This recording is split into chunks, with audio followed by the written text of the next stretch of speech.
Hey everyone, welcome back to my channel. As always, I'm Eddie Sanchez with The World Today. Happy Monday, everybody. I'm not sure everybody loves Monday. I happen to love Mondays.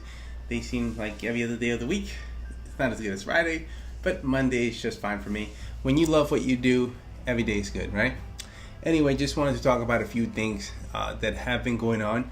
Obviously, midterm elections are over. But are they really? They're not technically over. We still have a few races that are now getting cleared. Now we're finding out who the winners are. And Republicans and Democrats are kind of pissy about it, a little pissed off. Some of them might be going to trial. Some lawsuits are being filed. Okay, so let's get started. So the Senate race in Arizona has just been cleared. We got a winner. Kirsten Sinema was declared the winner over Martha McSally. So again, somebody has to lose, somebody has to win. In this case, the Democrat got another Senate seat in Arizona. So that's good news for the Democrats and bad news for the Republicans. I guess they lost.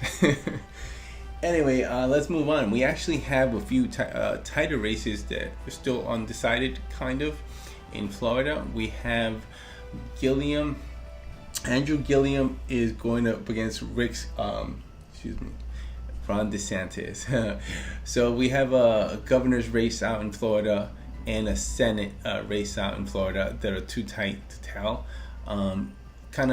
Andrew Gilliam already he said, look, I'm going to take back my concession because all the votes need to be they need to be counted, and that's only fair. Now, the Republicans are crying a bloody murder because the Democrats already conceded, and it's just kind of like a nice thing you say when you know you lost. You kind of concede and give the other guy the nod that he has won. But if all the votes are being counted and you find out, hey, this guy isn't the clear winner, they can have a recount, and that's exactly what's going on.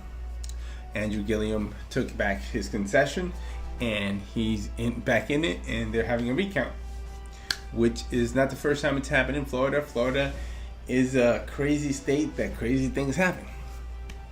Ask Bush. Anyway, we've had a few tight races in Florida to go down to the kind of like the wire in Florida. So it's really interesting. So the second hot race that's going on is Rick Scott versus Bill Nelson in the Senate race. It's kind of tight. That's a really close margin. I believe it's like by 0.4%. It's really, really tight. We're talking small numbers. We're not talking big numbers.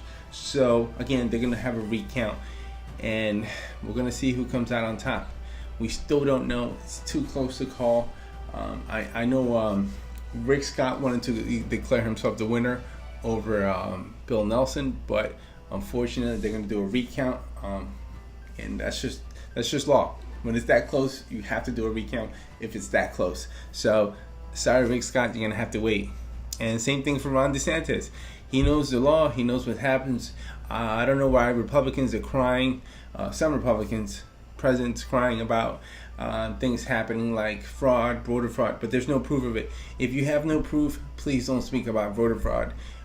People should think that our system is not corrupt and that we should trust our system, and we should. The system is not corrupt. We should be able to trust our system. Now, we do have things called voter suppression going on. When you have voter suppression, we literally, it's like, I'm not going to say it's just Republicans or whatever, but we literally have people trying to keep people away from voting. Well, that ballot doesn't look right. The name is not perfectly matched. So there's many ways that they can do voter suppression, and they can kind of like take a vote from a Democrat or Republican, just to be fair. It's unfair. Hopefully it'll stop, but I don't think it's going to stop anytime soon. We're just here to talk about it. If you talk about things, hey, maybe it'll stop it. So if we bring it to the light, like voter suppression, we bring it to the light, maybe that'll help it stop someday. All right, so Georgia was another contested crazy race that we had. I mean, I can't believe that Stacey Abrams and Brian Kemp have gone this far. And what I mean is I mean, there's going to be lawsuits. I mean, it's going crazy. Every vote should be counted. Stacey Abrams is not wrong, and not because she's a Democrat or Republican or whatever, right? She's doing the right thing. So whether you're Democrat or Republican, if you feel people's voices not being heard, everybody should be heard. I mean, some ballots, like over 5,000 ballots, weren't counted because of frivolous reasons. Who's doing this? Why aren't votes counted? Every vote should be counted. Stacey Abrams is not wrong. She should fight it all the way to the end.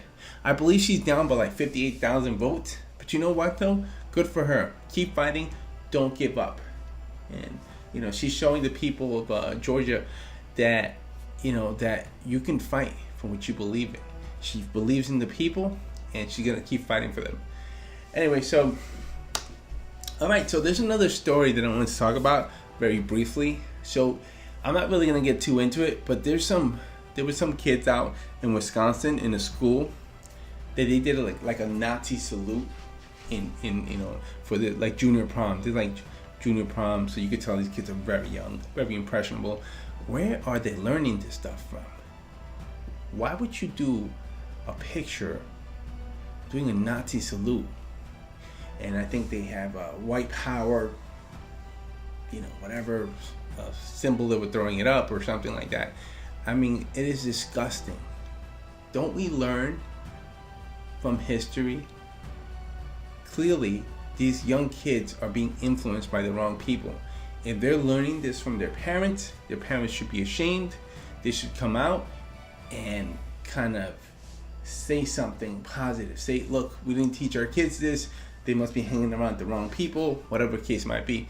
The school is investigating the kids right now. So there's an investigation going on. There's more about this story in the link down below.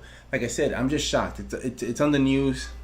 I have the story on it, and I can't believe kids are welcome to Baraboo. That's the name of the school, Baraboo. I can't believe these kids. Yeah, the town is called Baraboo. It's around 10,000 people there. Well, yeah, there you go. 10,000 people in a small town. I guess they're in a small bubble, and these kids hear whatever they hear. Yeah, that's insane. So this population must be in a bubble. It's not that big of a population there. 10,000. That's not a lot. So I can see why they would be a little bit crazy there. Anyway, this should be investigated. The school should look into it, and if there's anything, if these kids did something wrong, which is wrong to do any type of Nazi salute, they should get suspended. They should get something, so they can learn that they can't do that in America. Okay. Anyway, and the last thing I want to talk about, unfortunately, Stan Lee has passed away at the age of 95. God bless. And this man brought so much love and inspiration to so many people. He inspired a lot of people. He created Spider-Man and a gaggle of other characters that I can't get into. He created a lot of characters. Rest in peace, Stan Lee. I'm not going to get into it. Everybody knows who Stan Lee is. If you watch any of the Avengers movies, you know that he had a big hand in it, and he always did his little cameos. We're going to miss him. I'm going to miss him doing his little cameos. Rest in peace to Stan Lee. And that's it. If you guys have any questions, comments, leave them down below. As always, I'm Eddie Sanchez with The World Today. See you guys next up. God bless. Take care. Bye.